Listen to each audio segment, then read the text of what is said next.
Agora são 7h35. Bom, temos aqui muitas notícias no âmbito jurídico, né, que estão acontecendo aqui no país. A gente vai falar neste momento com o Fernando Rideu Lacerda, professor, advogado, criminalista e doutor em Direito Penal. Oi, Rideu, bom dia. Olá, muito bom dia a todas e a todos os ouvintes da Rádio Brasil Atual. Sempre um prazer falar com vocês. Igualmente, prazer é nosso. Rideu, Realmente, né, o noticiário do âmbito jurídico tem sido já há algum tempo o protagonista, né? é verdade. E ontem, você viu, Senado tinha, né, essa questão aí do Augusto Aras, na Câmara dos Deputados, excludente de licitude, e também no STF, também se discutindo, né, enfim, outras decisões, né, que podem impactar na Lava Jato. Mas vamos começar aqui pela nomeação do Augusto Aras para a Procuradoria-Geral da República. Foram 68 votos a 10, né? É expressivo esse número, não é mesmo, Rideu? Como é que você viu essa votação, né? E eu acompanhei também durante várias horas. E teve alguns, né, houve momentos assim polêmicos, né, em relação também à questão do Fabiano Contarato, né, do senador da Rede do Espírito Santo, né, que é homossexual e questionou Augusto Aras por quê, né, se ele realmente acredita, né, na cura gay, enfim, já que ele assinou um compromisso com a Associação Nacional de Juristas Evangélicos, registrando o conceito de família como homem e mulher, né, e também aceitando a cura gay. Ele desmentiu, disse que não leu. Enfim, analisa um pouco como é que você viu essa sabatina, Rideu. A intervenção do deputado foi muito boa, muito oportuna, né? Tem que problematizar mesmo, tem que expor esse tipo de questão. Agora, eu acho prematuro, né? Eu acho prematura qualquer conclusão, acho uma avaliação ainda sobre a pessoa, sobre como vai ser a conduta do Augusto Aras enquanto Procurador-Geral da República, acho que ainda é prematuro. O que a gente pode concluir já, aí sem dúvida alguma, é o déficit republicano e o déficit democrático das indicações, dos critérios de indicação do presidente Jair Bolsonaro. Né? Não apenas no âmbito aí da Procuradoria-Geral da República, mas eu acho que se a gente olhar como um todo, né, a intenção de indicar o seu filho à embaixada nos Estados Unidos, eu acho que os critérios que ele já elencou que vai utilizar para indicar o próximo ministro do Supremo Tribunal Federal,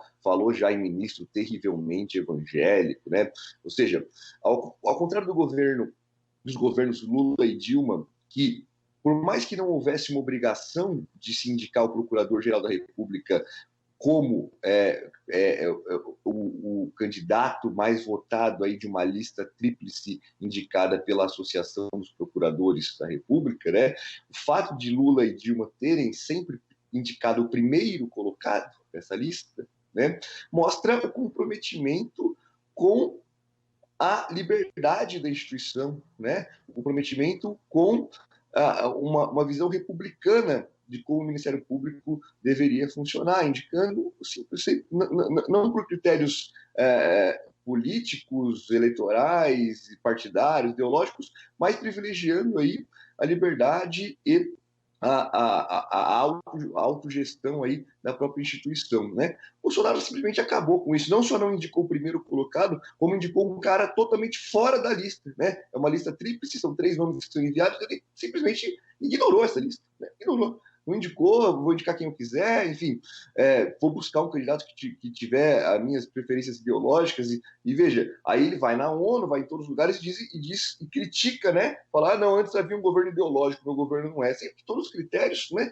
São tanto para o procurador, tanto o atual procurador-geral da República, agora com a nomeação do Augusto Aras publicada, sabe, já sabatinada e aprovado pelo Senado Federal, quanto, né, indicar o filho, e pior, indicar o filho e falar, eu estou indicando que eu quero dar um filé para meus filhos, se eu puder dar de melhor para o meu filho, eu vou dar. Ou seja, por mais que, se você pensasse, no nepotismo, a súmula não indica automaticamente, mas quando ele dá o motivo, quando ele apresenta o motivo, fica bem claro qual que é a razão dele, né? Fica escancarado. Quando ele indica quando ele pensa que o ministro do Supremo Tribunal Federal não tem que ser um jurista comprometido com a Constituição, mas ele quer um jurista comprometido com princípios terrivelmente evangélicos, ele dá uma total indicação de que não está preocupado com os fins republicanos, com a aplicação do direito, com a aplicação da Constituição, mas sim com as suas aspirações pessoais e ideológicas, né? Então, por mais que a gente ainda não acho que uma sabatina ali,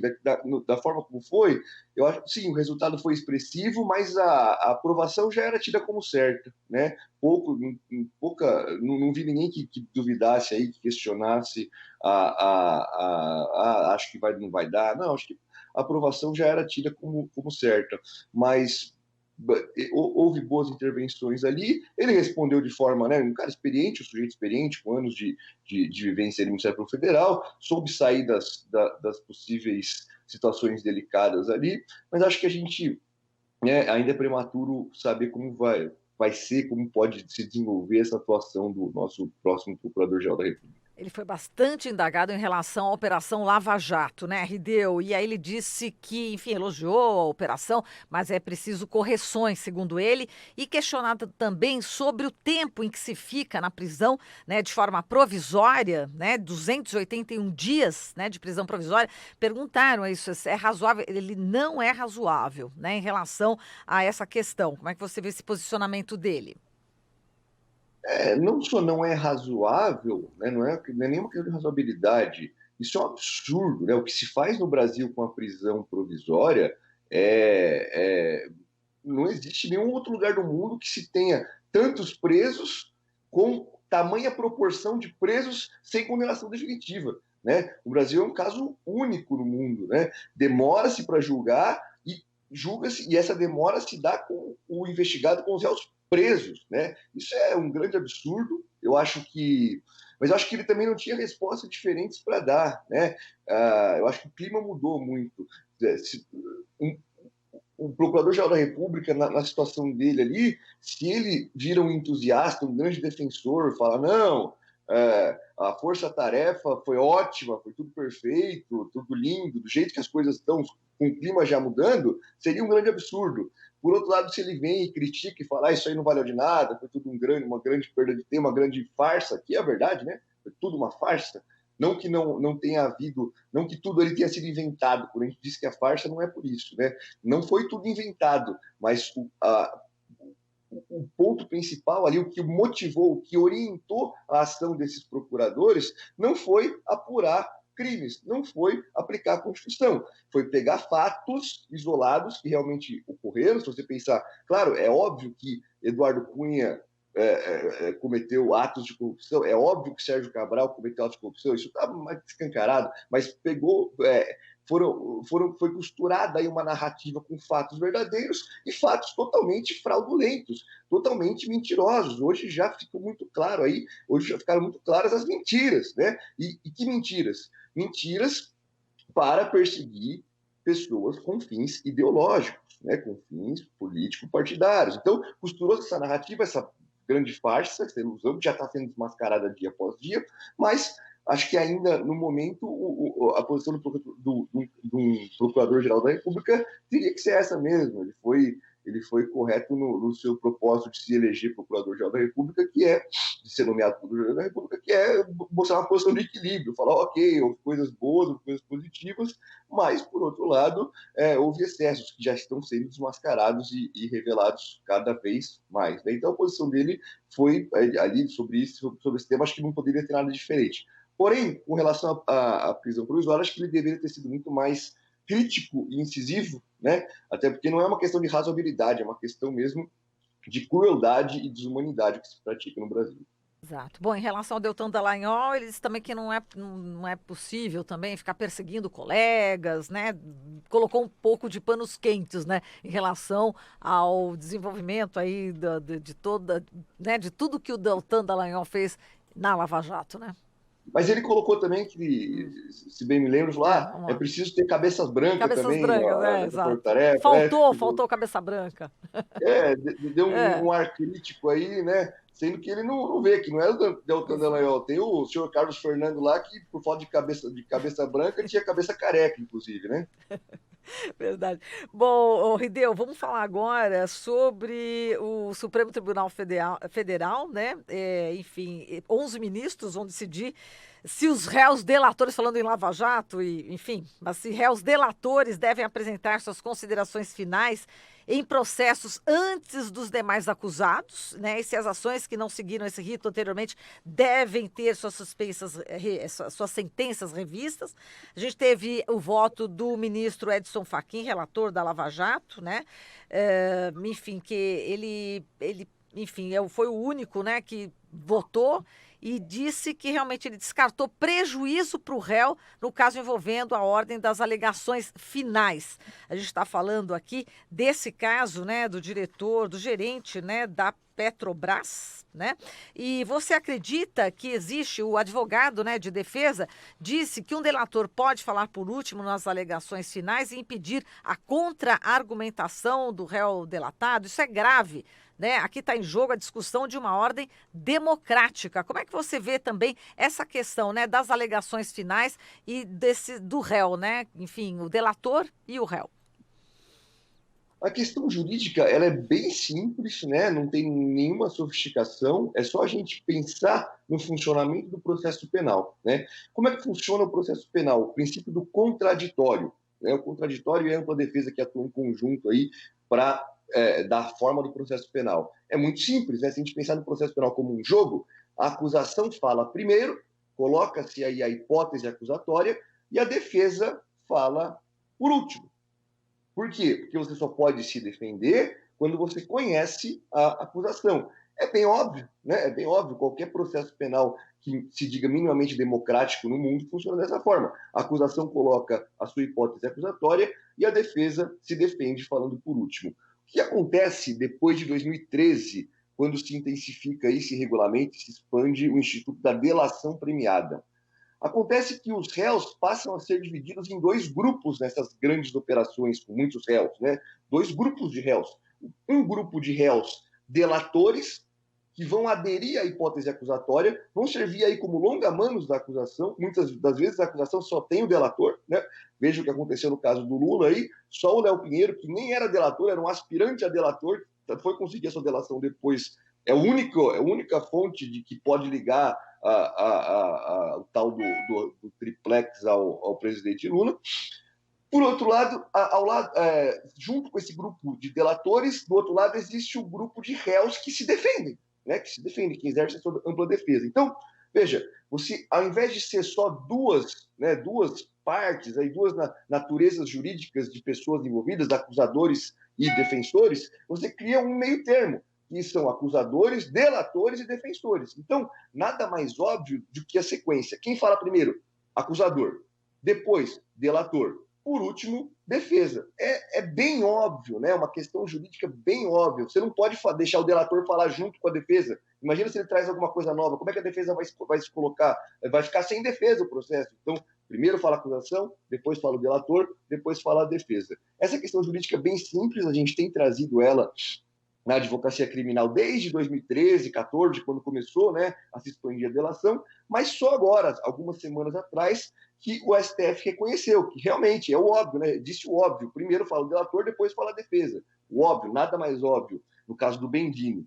Só que foi um caso na turma, né? Agora o caso está sendo julgado no plenário e a gente vai aguardar aí os desdobramentos. Tivemos o voto do Fachin, como esperado, um voto fugindo aí da Constituição para privilegiar os fins ideológicos perseguidos pelo grupo que vibrava com ele, dizendo ahá, o Ru, Fachin é nosso, como a gente bem viu aí na Vaza Jato, né? Então o Fachin continua sendo deles e não da Constituição. Exato. Bom, esse caso do Márcio de Almeida Ferreira, na realidade, vai ter uma amplitude, né? A decisão desse caso vai repercutir, inclusive, nessas todas as pessoas que foram condenadas na Lava Jato, né? Inclusive o presidente Lula, o ex-presidente Lula, né? Verdade, verdade. E bem por isso eu não tenho nenhum otimismo e nenhuma expectativa de que vão cumprir a Constituição. A única decisão possível conforme a Constituição seria reconhecer essa ilegalidade que foi praticada, não só em Curitiba, mas em muitos outros lugares do Brasil, diante das delações premiadas, e, após o reconhecimento dessa ilegalidade, isso é uma prática ilegal, então o processo deve ser anulado. Não existe outra saída conforme a Constituição, senão esta. Mas o que eu acho que efetivamente vai acontecer? Que vai se reconhecer a ilegalidade, porque ela é óbvia, assim como aconteceu com a condução coercitiva, que não se pode mais fazer, o STF já proibiu a condução coercitiva, mas veja, o que aconteceu com a condução coercitiva? Não se pode mais fazer daqui para frente. E as que fizeram para trás? Ah, o STF falou, veja, vamos modular os efeitos, não pode voltar, não pode anular, o que é um grande absurdo, porque já está reconhecido que é ilegal. O STF já disse, é ilegal, não pode fazer. Ah, mas e agora? O que a gente faz? Não, mas não pode voltar atrás, vamos fazer daqui para frente, não teve prejuízo. Então, eles vão usar essas duas saídas, para mim, né? Eles vão usar essas duas na minha. Não tenho bola de cristal, mas se a gente olhar para trás, esse é o padrão que eles fazem, né? Então, qual que é o resultado mais provável que eu acho? Vai se reconhecer que é ilegal, ouvir o delator simultaneamente com o defensor, então o réu que está se defendendo não é a mesma coisa que o réu que está delatando, então fala primeiro o delator, depois o réu que está se defendendo, mas vai ser entendimento daqui para frente. Para trás vai se falar, ou não teve prejuízo, ou precisa comprovar o prejuízo, que é impossível. Você vai falar, como é que você vai comprovar o prejuízo? O prejuízo é óbvio, eu falei junto, não tem como comprovar. É o que a gente chama de prova diabólica, não tem como você comprovar, fazer prova desse prejuízo, não existe. Ou vai se falar, vamos modular os efeitos para evitar uma insegurança jurídica, e o que passou, passou, daqui para frente não se pode mais fazer. Mostrando ser o grande absurdo e o propósito de perseguir mesmo inimigos, representados especificamente e simbolicamente na pessoa do presidente Lula, mas que essa fase persecutória, que essa fase de exceção mesmo, né, foi aí uma época que valia tudo. Não precisava respeitar o direito. E daqui para diante vamos respeitar. Tá certo. Bom, o julgamento vai ser retomado hoje, né? Vamos aguardar aí o resultado, né? Mas você já mais ou menos sabe o que vai acontecer, né, Rideu? Mas agora vamos falar da Câmara, né? O grupo de trabalho na Câmara rejeitou a proposta de Moro para o excludente de ilicitude. Bom, diante também dessa tragédia, né, que foi a morte de Agatha e tantas outras crianças, né, no Rio de Janeiro, nesses confrontos, queria que você falasse sobre essa decisão desses parlamentares, né? Tendo essa decisão acertada, né? Acertadíssima, né? Nesses tempos sombrios que a gente vive, manter o mínimo de civilidade com a norma em vigor no Código Penal já é um grande avanço, né? A gente pensa, não avançamos nada, nós simplesmente mantivemos o que está lá no Código Penal desde 1948, né? Simplesmente mantivemos, mas isso já é uma vitória diante dos tempos sombrios e do quão retrógrada seria essa alteração proposta pelo ministro Sérgio Moro, já tivemos uma grande vitória, né? Sobre isso, acho que é uma vitória pessoal em cima da figura do Sérgio Moro, porque se a gente pensar nele como ministro da Justiça, ele não fez absolutamente nada, zero. Não existe nada que o ex-juiz e atual ministro Sérgio Moro tenha feito que possa ter algum impacto mínimo, ainda não tem nenhum ato que você fale, o que o Sérgio Moro fez enquanto ministro da Justiça e Segurança Pública? Ele não fez nada. Ele só está se defendendo da Vaza Jato como pôde e puxando o saco do Bolsonaro. É só isso que ele faz. Só isso que ele fez. Não tem ele não vai deixar nenhum legado como ministro da Justiça. Então, isso seria para ele uma grande, por mais que tivesse no momento atual, imediato, só um efeito simbólico, e claro que posteriormente haveria um efeito catastrófico no aumento da violência policial, né? Ele não fez absolutamente nada. E a prova do fracasso desse sujeito enquanto ministro da Justiça é a declaração logo após o assassinato da garota Agatha no Rio de Janeiro. Ele vem e diz: é lamentável a morte da menina, ponto. Mas não tem nada a ver com o projeto. Cara, esquece. Isso é uma pessoa totalmente incivilizada, isso é uma pessoa totalmente comprometida apenas consigo mesmo e com o seu projeto de poder, que não tem a menor preocupação com a vida humana, não tem a menor preocupação com a violência policial, tirando vidas, né? Vidas não só de cidadãos, mas dos próprios policiais. A preocupação do sujeito, ele põe um mas. É uma tragédia mas.